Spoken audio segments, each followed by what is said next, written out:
Muchas ciudades medievales eran similares a las nuestras hoy en día, en que tenían órganos de gobierno, estructuras educativas, banqueros, abogados, hospitales, comerciantes y un intercambio de bienes y servicios, así como algunas catedrales extraordinarias que aún se mantienen en pie hoy en día. A pesar de que los medievales no estaban seguros de las ventajas de sus ciudades. El cronista inglés y monje Richard Davies escribió sobre Londres en los años 1190 y dijo, cito, «Cualquier cosa malvada o maliciosa que se pueda encontrar en cualquier parte del mundo, la encontrarás en esa única ciudad». ¿Cómo era la vida de estos metropolitanos medievales? Viajaremos atrás en el tiempo para averiguarlo. Bienvenidos a la locura medieval.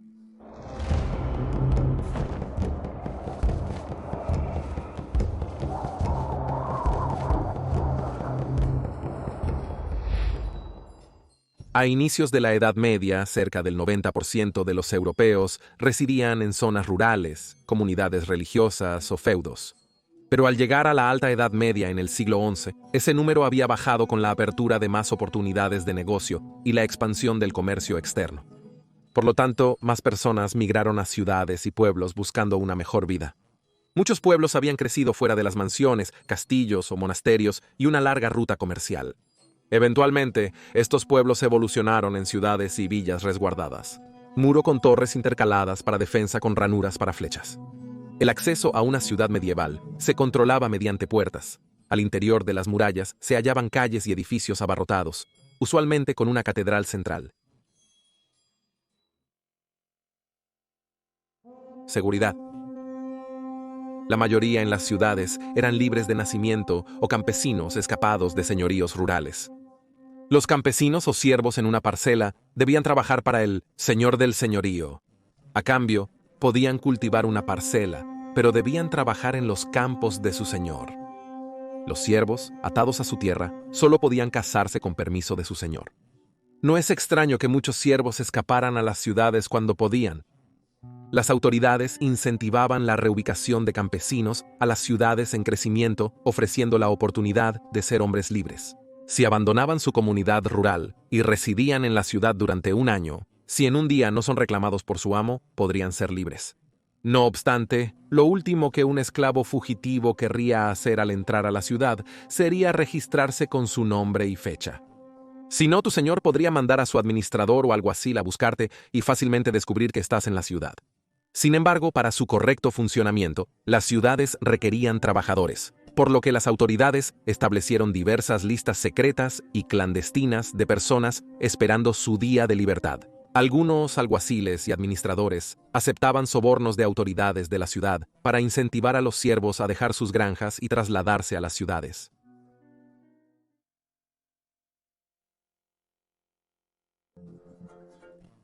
Hoy, en 2023, nuestra idea de una ciudad es un lugar como Delhi, en India, con una población de más de 16 millones de personas, o Nueva York, con más de 19 millones.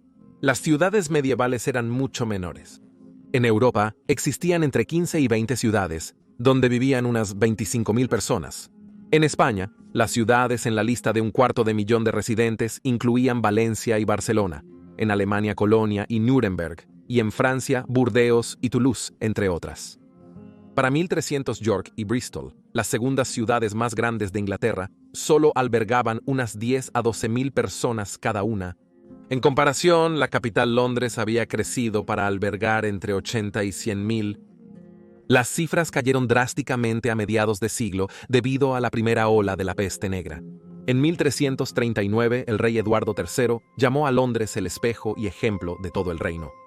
Cerca del año 1100, Londres tenía aproximadamente 40.000 ciudadanos, igual que las ciudades comerciales de Brujas y Gante, ubicadas al otro lado del Canal de la Mancha. Esto no fue casualidad.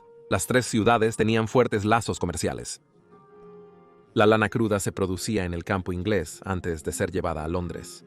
Luego sería cargado y enviado por el río Támesis y el canal a las ciudades textiles de Brujas y Gante para su procesamiento y conversión en ropa. Parte de esa ropa se distribuiría por Europa y parte regresaría a Inglaterra. Por ende, las tres ciudades tenían un tamaño similar. Apestoso. Las ciudades medievales, pese a ser ahora hogares de oportunidades y riquezas, también albergaban miseria. Eran lugares ruidosos y abarrotados, con un popurrí de calles estrechas llenas de casas. Algunas tenían patios para guardar cerdos y otros animales. Estaban sucios, saturados y promovían enfermedades. A pesar de que el hallazgo científico de las bacterias estaba lejos, los medievales entendieron rápidamente que los desechos eran inmundos y desagradables, especialmente en las ciudades durante un caluroso día de verano. Esto resultó en normas más estrictas para la eliminación de aguas residuales. Sin embargo, desde 1371 en Londres ya estaba prohibido arrojarlas por las ventanas a los transeúntes. Sí, se podía deshacer por los canales de drenaje que recorrían la mayoría de las calles, pero si te atrapaban lanzándolo en lugar de bajar las escaleras con él, la multa era de 2 chelines. Tras el temor a enfermedades después de la muerte negra, los dueños de casas en Londres y York tenían la obligación oficial de mantener limpia la zona fuera de su puerta. En Coventry se multaba con 12 peniques a quien no limpiara la acera de su casa con escoba y cubo los sábados. Esto funcionaba en calles secundarias, pero ¿qué sucede con las vías principales repletas de gente, caballos y su basura? En 1372, Londres planeó su primera recogida de residuos. Con fondos públicos provenientes de multas a cerveceros sospechosos, se adquirieron 24 caballos y 12 carros para iniciar un proyecto de gestión de residuos. Las recolecciones de basura semanales también ocurrieron en York y Norwich. El carro en Coventry pasaba los sábados, posiblemente para coincidir con el día de limpieza. Se debía guardar la basura en casa hasta la llegada de los carros. Para inicios del siglo XVI, la demanda creció tanto que las recolecciones en Londres se triplicaron a 3 veces por semana. A pesar de las medidas, era imposible regular el comportamiento de los cientos de visitantes diarios a ciudades y pueblos con sus perros, cerdos, caballos y aves de corral. Sus desechos generaban suficiente trabajo para los numerosos carroñeros y barrenderos encargados de limpiarlos. Transportar suciedad, excrementos y escombros de las calles en barco o carreta y depositarlos fuera de las murallas de la ciudad. Violento. La tasa de asesinatos aumentó implacablemente hacia finales del siglo XIV. El asesinato, robo y asalto se tornaron problemas graves en las ciudades medievales. Se usaban toques de queda y sonaban campanas para que los ciudadanos volvieran a sus hogares antes del cierre y bloqueo de las puertas de la ciudad, buscando su seguridad. Pero a veces los peligros provenían de los propios vecinos de un ciudadano. Numerosos residentes se volvieron protectores de sus ciudades, originándose a menudo discusiones que podían llegar a ser acaloradas y violentas. En Londres en 1322, el hijo de un orfebre llamado William se alivió en una olla y luego arrojó la orina sobre los zapatos de un transeúnte. Estalló una pelea y Philip de Ascendone, quien intentó intervenir, fue asesinado por una herida que penetró en el cerebro, solo por intentar hacer las paces. Roger Stuywood, vendedor de anguilas en Hampton, tuvo un final desafortunado. Fue atrapado en la calle Cordwainer en Londres, arrojando pieles de anguila frente a 2 tiendas. Uno de los tenderos lo persiguió hasta un cementerio cercano y le dio una paliza tan brutal que Roger solo pudo lograr tambalearse unos pocos pasos hasta Cheapside antes de caer muerto. Simon de Warfield siguió tirando basura en la calle pese a múltiples advertencias. Insultó a su alcalde tras ser arrestado en 1343. Igualmente, Beatrice Langbourne tildó a su alcalde de viejo campesino desgastado al ser acusada del mismo delito tras 30 años. William Emery, avicultor famoso por ensuciar las calles de Londres con excremento de garza, caballo y ganso, enfureció a sus vecinos al arrojar orina de caballo que había estado bajo su caballo durante 1 mes o 6 semanas, impidiendo el paso. Quizás sería justicia poética cuando Johann Tolley cayó a su muerte. En 1326 estaba orinando por su ventana a la calle. En 1414 las autoridades londinenses, decididas a limpiar sus calles sucias, ofrecieron recompensas por delatar a vecinos que arrojaban desechos. Quien delatara a un ensuciador obtenía 2 chelines y 4 peniques, más 12 peniques de la multa de 4 chelines del culpable. Ese pequeño incentivo valdría hoy unas 100 libras esterlinas, probablemente transformando a muchos londinenses cansados en informantes. Negocios y cultura. Aunque solo una pequeña minoría de personas constituía la población de las ciudades medievales, se beneficiaron bien del poder adquisitivo de los habitantes del campo, quienes viajaban para aprovechar los bienes en oferta. Pero también traían bienes para vender a comerciantes como carniceros, molineros y peleteros. Sin este flujo de productos frescos como carne y leche, ni el fabricante ni el minorista habrían podido ganarse la vida. La jerarquía de las ciudades era diferente a la de las áreas rurales.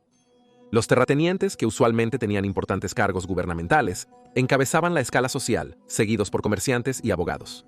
Después estaban los artesanos y comerciantes, y al final los trabajadores no calificados y obreros. Al igual que hoy, las ciudades medievales tenían una mezcla de edificios residenciales y comerciales. Artesanos y sus familias vivían sobre los talleres.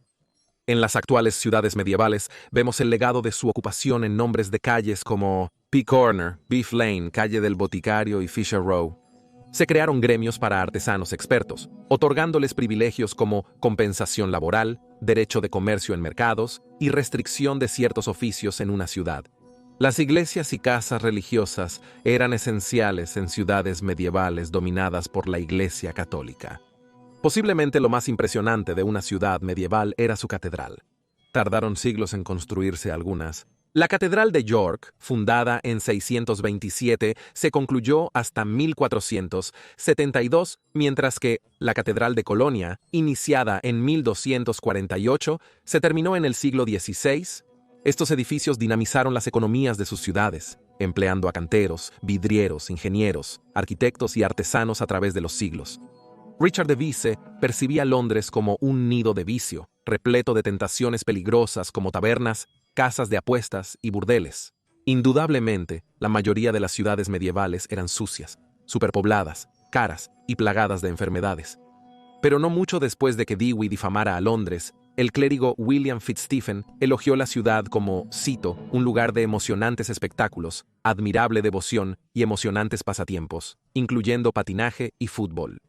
Como nuestras ciudades actuales, para los medievales eran núcleos vitales para actividades espirituales, económicas, políticas y culturales.